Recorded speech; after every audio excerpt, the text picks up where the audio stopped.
What is up, guys? What is up? What is up? What's really hood with it? What's really hood?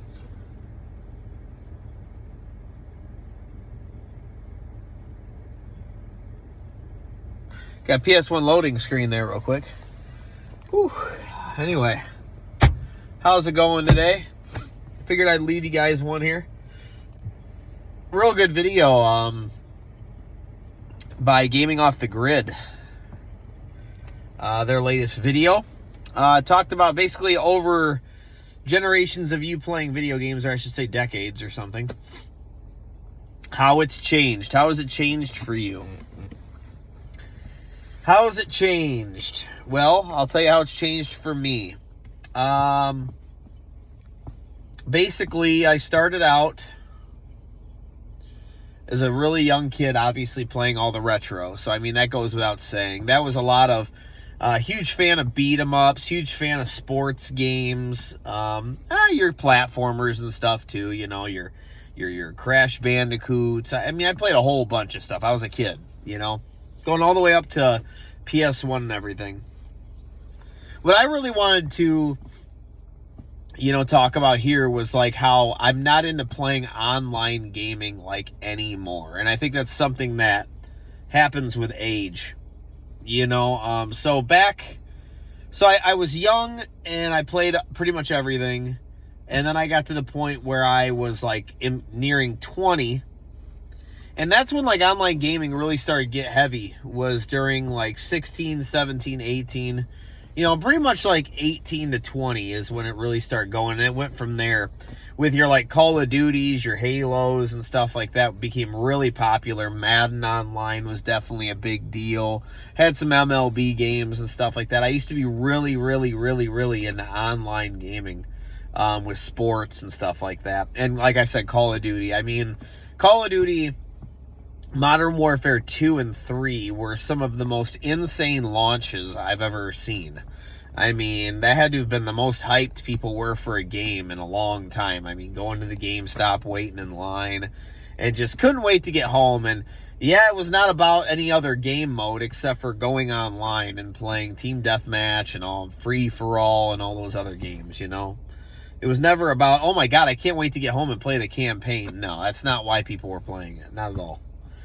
And the reason that I kind of grew away from that is basically just you get older and I can't devote the amount of time that I want to online games. So the way I am in life, period, with everything I do pretty much, is I give everything like 100%. I go super hard at things. Whether I'm in a competition or I enter a tournament, or, I mean, anything, man. When I played softball, I'm giving everything 100%. I definitely care, even at my job. I mean, I care, right? I give it 100%. I'm trying as hard as I can. But when I feel like I can't give you that anymore, or I feel like I can't do that, I don't want to do it. I don't want to do it because I don't really half-ass things. That's just not the way I am. I can't just casually go out and play softball. That's just not me. I just don't play like that. Could I just be on like one team and kind of half-ass care? And if I don't make it to every game, no big deal. If I can't make it to practice, no big deal. That's just not me. That's just not me, man. I'm all in or not. So, I'm like that with gaming. If I can't be all in online, I'm going to be playing online every single day. And what that would mean is that I don't play anything else because I only have so much time, right? You have so much time. We all have 24 hours. And you got to manage your time the best you can. If I devote all my game time to that, then I'll never play anything else. So I've kind of evolved away from online gaming. And I did that till I was about, I would say, 25, something like that. Really, since I've turned about, I would say anywhere from 27 till now. I'm 37 now. So like 10 years ago, I've really just evolved away from that, and I got into story-driven games and sports. And if I'm playing a sports game like Madden, though, I'm just playing a franchise. Like, I'm not even sitting there trying to play online. Again, because if I can't give it everything I got, I don't want to play at all. I just don't want to. I never got into the whole, craze for the Call of Duty games that went online and everything, and Fortnite and all that stuff, because I never even give it a chance, because if I can't give it 100%, I don't want to do it. That's just the way I am. And so story-driven games is definitely the way it is for me, and it's been like that. And that kind of helps me for retro. As for like genre games, something they were talking about a lot in their talk with everything was how somebody in the comments thought they like hated RPGs just because they don't talk about them and because they don't play them. I'm the same way. It doesn't mean I hate them, but do I play them often? No, because another thing I do nowadays that I don't usually do is I don't want every game to be long. Every game I don't want it to be 100 fucking hours. I just don't want that. Sometimes I like to sit down and I can get something done in the first sitting. And that's just what I like to do. I don't like where I dive into a game. Every game's got to be Fallout or Skyrim and take 100 hours. I just don't like that. Do I still get into that stuff? Well, sure. I played Zelda Tears of the Kingdom. I played Breath of the Wild. So there's times that I will do it. But I just don't really usually prefer that. I like games that are a little bit smaller because I like to mix it up. I don't want to be stuck on the same game forever and just play like one game all year or 2 or 3 games all year. I play lots of games.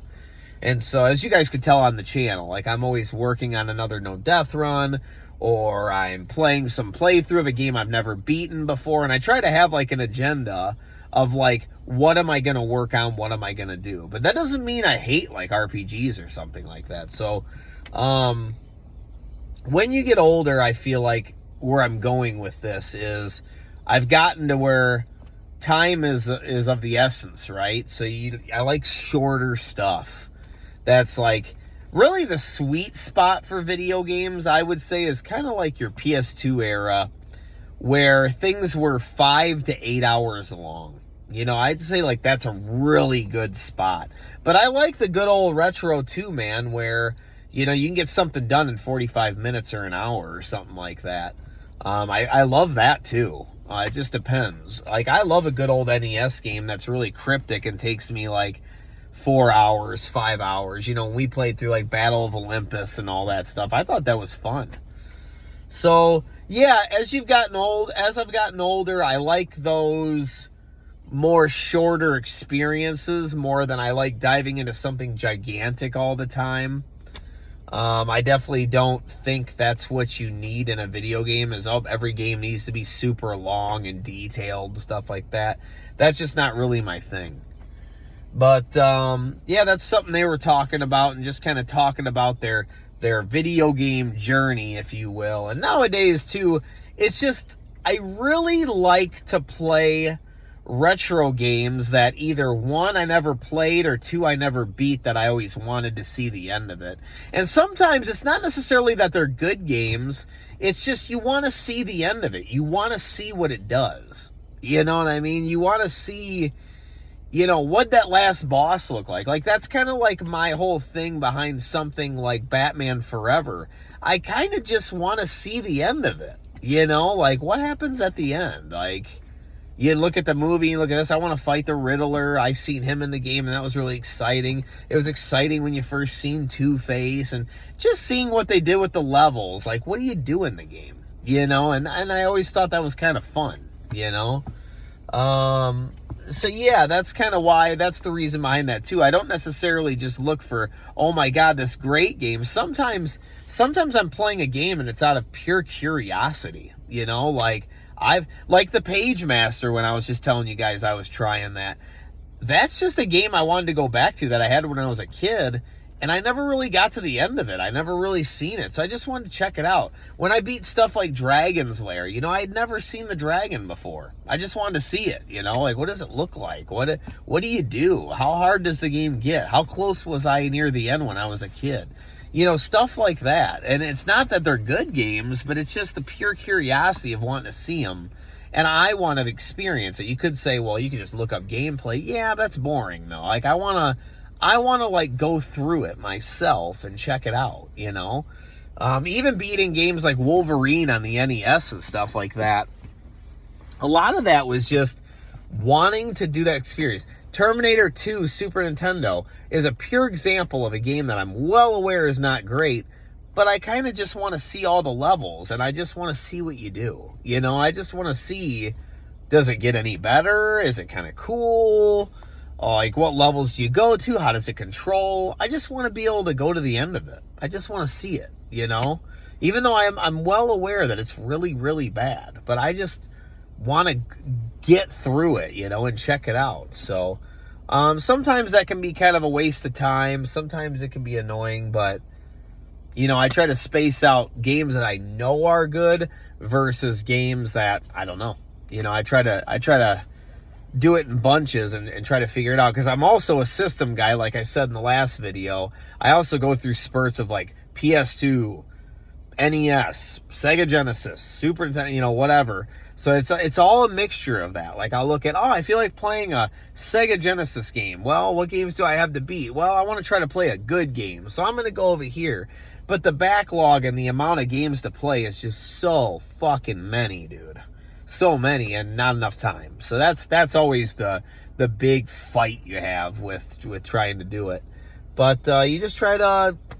I never know where my video game stuff's gonna go. But one thing I will say, and like the whole thing about this talk, was that I love how I went to story-driven games nowadays. I don't miss being online.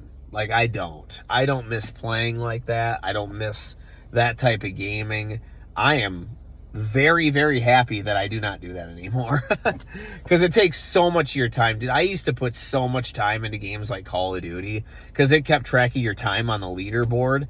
I mean, it was days, dude. Days. 12, 13, 14 fucking days. I mean, my God. Just a ridiculous amount of time. And I'm so glad I don't do that anymore. But anyway, I have to get back to work. Thank you guys. I'll post this up, and I'll talk to you later. Look at that.